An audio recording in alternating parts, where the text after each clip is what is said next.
Hello everyone, मैं हूं मनीषा बाकुलिया और आप हैं मेरे साथ हमारे यूट्यूब चैनल स्टडी संकल्प पे। तो दोस्तों, जैसा कि आप सब जानते हैं, हमारे यूट्यूब चैनल स्टडी संकल्प पे आपको मिलते हैं लेटेस्ट गवर्नमेंट जॉब्स के detailed notification analysis, syllabus, exam pattern and many more. तो बने रहिए हमारे यूट्यूब चैनल स्टडी संकल्प के साथ।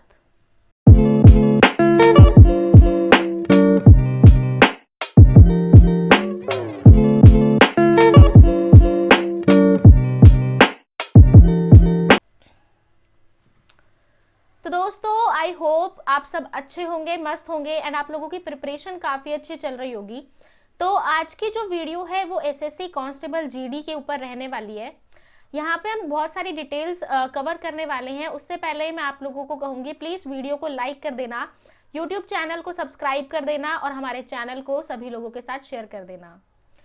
तो आई होप कि आप लोगों को हमारी वीडियो अच्छी लगेगी एंड ये वीडियो तो बहुत ही ज़्यादा धमाकेदार रहने वाली है, क्योंकि इसके अंदर मैं आप लोगों के लिए कवर करने वाली हूँ 1 मंथ की पूरी स्ट्रैटेजी। उसके अलावा अभी आपको पता होगा एसएससी जीडी की वैकेंसीज जो थी 24,000 प्लस, वो अभी 45,000 प्लस हो चुकी है, यानी कि अप्रॉक्स 11,000 से ज़्यादा वैकेंसीज जो है इंक्रीज हुई है। तो 11 नहीं, 20,000 से ज़्यादा वैकेंसीज जो है आपकी इंक्रीज हुई है। तो बहुत ही अच्छी अपॉर्चुनिटीज़ हैं जो भी इसके लिए एस्पिरेंट्स थे जीडी के लिए। तो आप यहाँ पे देख सकते हो, एप्लीकेशन जो है एसएससी जीडी की स्टार्ट हुई थी 27 अक्टूबर 2022 में, ठीक है।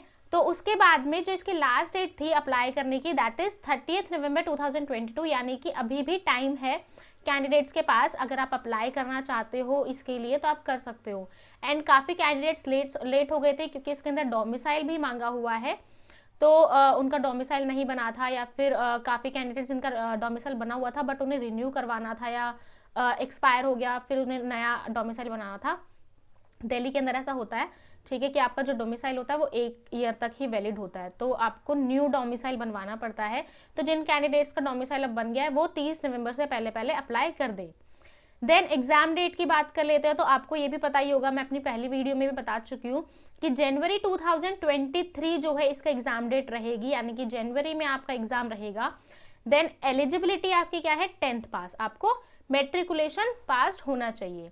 देन हम पे स्केल की बात करें तो पे स्केल लेवल 1 रहेगा फॉर द पोस्ट ऑफ सिपाही इन एनसीबी, ठीक है। ये पे लेवल में आपकी जो बेसिक सैलरी रहेगी ये रहेगी 18,000 से लेके 56,900, यानी कि जब आप ज्वाइन करते हो, एज अपॉइंट होते हो कांस्टेबल इन जीडी, तो आपकी जो बेसिक सैलरी रहेगी, स्टार्टिंग सैलरी 18,000, बट उसके अंदर आपके अलाउंसेस वगैरह ऐड होकर आपकी सैलरी अप्रॉक्स 24 to 25,000 हो जाएगी।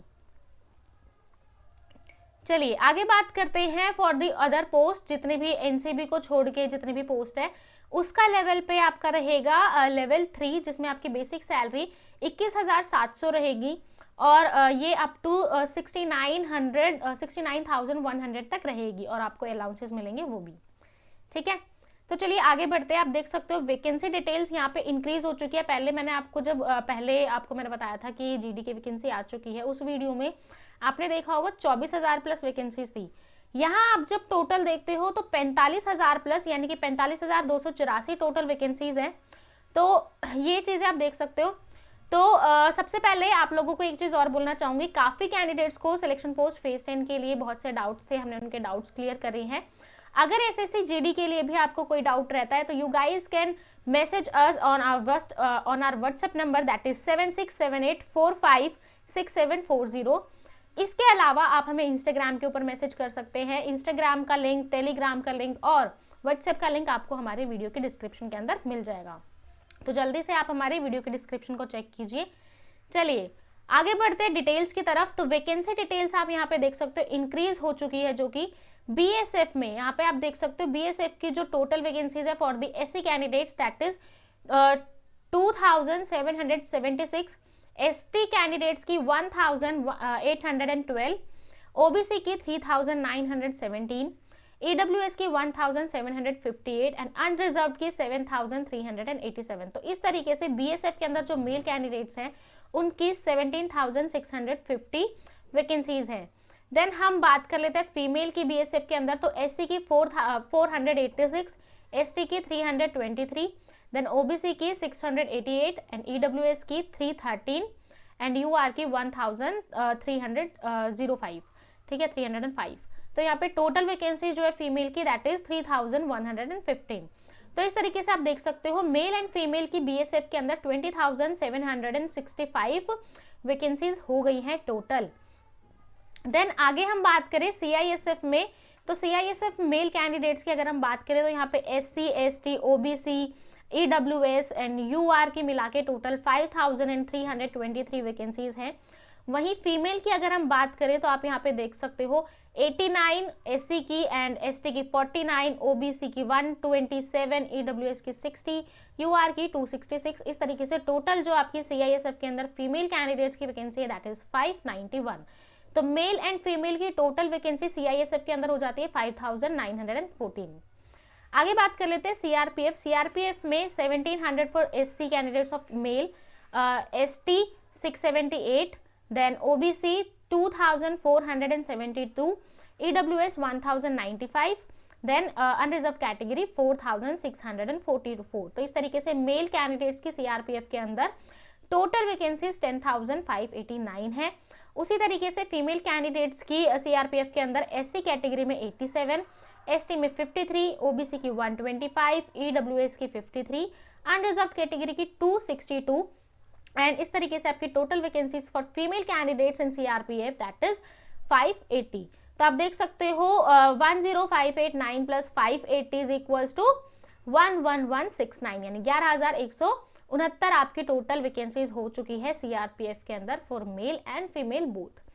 आगे बात करते हैं एसएसबी में। एसएसबी में आप यहाँ पे देख सकते हो SC, ST, OBC, EWS, UR इन सबके मिला के टोटल मेल कैंडिडेट्स की जो एसएसबी के अंदर वैकेंसी है दैट इज 1924। तो 1924 आपकी टोटल वैकेंसी है for the male candidates in SSB. Then हम बात करते हैं फीमेल्स की, तो यहाँ पे 61 for SC candidates, 6 for ST, 69 for OBC, EWS की कोई वैकेंसी नहीं है एसएसबी के अंदर, अनरिजर्व कैटेगरी की 107। तो इस तरीके से टोटल फीमेल कैंडिडेट्स की जो वैकेंसी एसएसबी में दैट इज 243। तो आपकी ग्रैंड टोटल यानी कि आप देख सकते हो एसएसबी में आपकी जो टोटल वैकेंसीज है फॉर मेल एंड फीमेल यहाँ पे 2167 वैकेंसीज है। आईटीबीपी में आप देखोगे SC, ST, OBC, EWS and unreserved category की मिला के 1519 वैकेंसीज है for the male candidates and वहीं पे आईडीपीपी अगर मैं फीमेल कैंडिडेट्स की बात करूं तो 31, 23, 49, 7, 158 ये टोटल वैकेंसीज करके 268 टोटल वैकेंसीज बनती हैं। तो आपकी आईटीबीपी के अंदर मेल एंड फीमेल की टोटल वैकेंसीज 1787 है। आगे देख लेते हैं असम राइफल्स में। असम राइफल्स में फीमेल कैंडिडेट्स की कोई वैकेंसी नहीं है। तो आप देख सकते हो SC, ST, OBC, EWS, UR इन सब के मिला के मेल कैंडिडेट्स की 3153 टोटल वैकेंसीज है और फीमेल की कोई भी वैकेंसी नहीं है।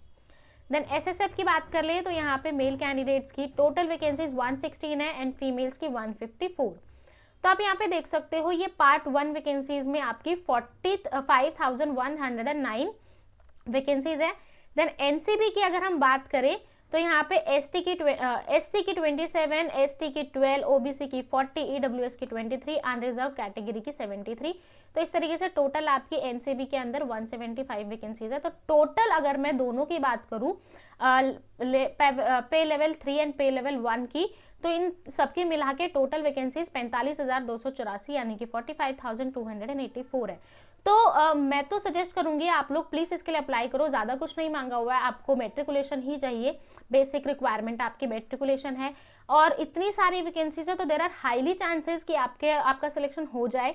And I think cut off भी इस बार कम रहेगी पिछली बार से और एग्जाम का पैटर्न भी काफी चेंज हो गया है, तो वो भी देख लेते हैं, मतलब एग्जाम का पैटर्न पिछले साल के अकॉर्डिंगली, तो वो मैं आपको पहले भी बता चुकी लेकिन फिर से एक बार देख लेते हैं। तो this is the scheme of examination. आप देख सकते हो यहाँ पे आपका subject, number of question, maximum marks and duration, ठीक है। तो यहाँ पे आप देखोगे पार्ट ए, यहाँ पे 4 सेक्शन के अंदर आपका एग्जाम होने वाला है, 4 पार्ट्स के अंदर, जिसमें पहला पार्ट आपका है जनरल इंटेलिजेंस एंड रीजनिंग यानी रीजनिंग।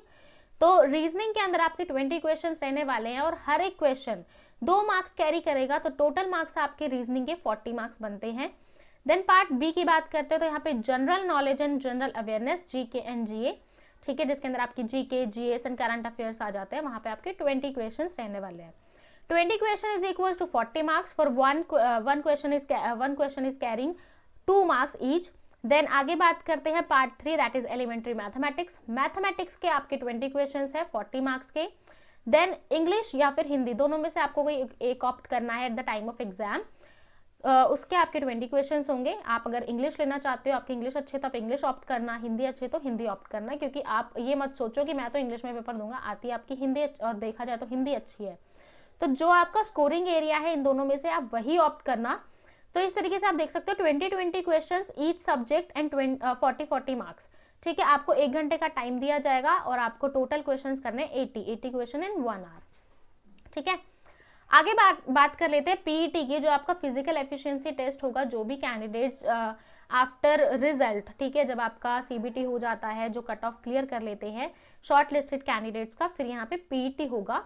उसके अंदर आपके मेल कैंडिडेट्स की 5 किलोमीटर की रनिंग होगी 24 मिनट्स के अंदर एंड 1.6 किलोमीटर की रनिंग होगी 6.5 मिनट्स के अंदर। वहीं अगर मैं फीमेल कैंडिडेट्स की बात करूं तो फीमेल कैंडिडेट्स की रनिंग होगी 1.6 किलोमीटर यानी कि 1600 मीटर इन 8.5 मिनट्स यानी कि 8.5 मिनट के अंदर। देन 800 मीटर आपको 4 मिनट में करना है। तो जो आपकी ऊपर वाली है ये 5 kilometre in 24 minutes for male and 1.6 kilometre in 8.5 minutes for the candidates other than those belonging to Ladakh region, यानी कि जो लद्दाख रीजन से बिलोंग नहीं करते, उसके अलावा किसी भी रीजन से बिलोंग करते हैं। और जो नीचे वाली है वो सिर्फ उनके लिए है जो लद्दाख रीजन से ही बिलोंग करते हैं। चलिए, अब आपके लास्ट मंथ स्ट्रैटेजी की बात कर लेते हैं, क्योंकि जनवरी में पेपर होना है। तो अगर मैं 1 जनवरी भी लेके चलती हूँ, वैसे 1 जनवरी को तो पेपर नहीं होगा, फिर भी हम मान लेते हैं, ठीक है, 1 जनवरी से भी अगर हम मान के चलते तो आपके पास पूरा दिसंबर बचा हुआ है। आप दिसंबर के अंदर कितना अपने आप को कर सकते हो कवर, पूरे सिलेबस को किस तरीके से, वो हम बात कर लेते हैं। तो सबसे पहले आपके focusing area maths, reasoning, English oblique Hindi रहने चाहिए और करंट अफेयर। जीके जीएस मैंने आपके फोकसिंग एरिया के अंदर इसलिए नहीं रखे, आप उसको इतना टाइम दोगे फिर भी आप सारा जीके जीएस कवर नहीं कर सकते। मैथ्स के अंदर क्या टॉपिक करने हैं, रीजनिंग में क्या टॉपिक करने हैं, इंग्लिश हिंदी में क्या टॉपिक करने हैं, करंट अफेयर्स जीके जीएस में आपको क्या टॉपिक करने हैं।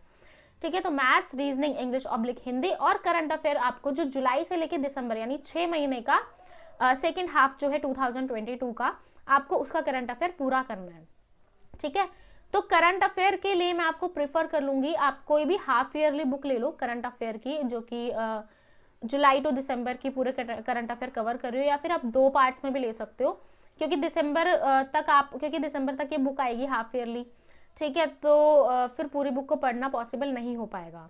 तो आपको क्या करना है, डू वन थिंग, आप लोग 3 महीने की करंट अफेयर की बुक ले लो, ठीक है, उसको कवर करो। देन आप बाकी के 3 महीने की बाद में ले लेना, या नवंबर तक की जो भी अगर कोई बुक आई हो तो आप वो ले सकते हो, एंड 1 महीने की बाद में फिर से पढ़ लेना। तो इससे क्या होगा, एक मतलब हमारे पास होता क्या है ना कि कैंडिडेट सोचे ये वाली बुक भी ले लेते हैं, ये भी ले लेते हैं, इससे सोर्सेज ज्यादा हो जाते हैं। आपको मिनिमम सोर्सेज रखने हैं ताकि आपका सिलेबस जल्दी से जल्दी कवर हो सके और आप रिवाइज कर सको। तो GK, GS and current affair आपको मॉर्निंग टाइम में करनी है और इसको आपको 2 घंटा देना है। मॉर्निंग टाइम सपोज आपने 6 AM से स्टार्ट किया, आप 8 बजे तक पढ़ लेते हो, 8 बजे तक या 8:15 तक भी। ठीक है, मॉर्निंग टाइम में जीके जीएस में आपको इसलिए बोल रही हूँ क्योंकि ये हमें अच्छे से याद रह जाते हैं। करंट अफेयर्स के लिए, सीए के लिए आपको क्या करना है, कोई भी वीडियो देख लो यूट्यूब से डेली करंट अफेयर की, या फिर आप बुक पढ़ लो, ठीक है, जैसा मैंने आपको बोला।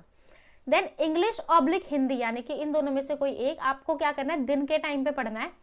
इसको आपको 1 से 1.5 घंटा देना है, क्योंकि ज्यादा कुछ नहीं है, आपको बस वही क्वेश्चन करने हैं जिनके लिए आप श्योर हो। ठीक है, तो आप थोड़ा भी इसके भी मैं आपको फोकसिंग एरिया बता दूंगी, कौन कौन से टॉपिक पे ज्यादा ध्यान देना है। देन मैथ्स एंड रीजनिंग आपको इवनिंग टू नाइट करनी है, ये 3 से 4 घंटे देना, क्योंकि अगर आपका इसका आंसर एकदम सही आएगा ना, आप 20 क्वेश्चन इसके करो, 20 इसके करो, आपके 40 क्वेश्चन तो बन गए। ठीक है, 80 मार्क्स तो इजीली। अगर आप 20 क्वेश्चन भी नहीं कर पाते हो, ठीक है, मान लो आपने कर लिए दोनों सब्जेक्ट्स के, आपने मैथ्स के कर लिए 15 क्वेश्चन और इसके कर लिए 15 क्वेश्चन, तो भी आपके 60 मार्क्स तो इजीली बन गए। ठीक है, तो सीधे सीधे इसके लिए मैथ्स और रीजनिंग के लिए मैं इसलिए बोल रही हूँ क्योंकि अगर आपके इसका आंसर आ गया ना तो आप श्योर हो जाओगे कि मुझे यही मार्क करना है, आप ऐसे कंफ्यूज नहीं रहोगे 2 क्वेश्चंस के 2 ऑप्शन में।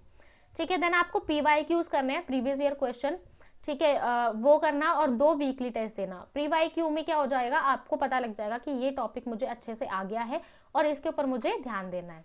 ठीक है। वीकली टेस्ट आप दोगे तो ये भी इसीलिए होगा कि आपने जो भी पूरा वीक किया है उसमें आपने क्या एनालाइज किया, तो एक वीक में 2 टेस्ट आपको जरूर देने हैं।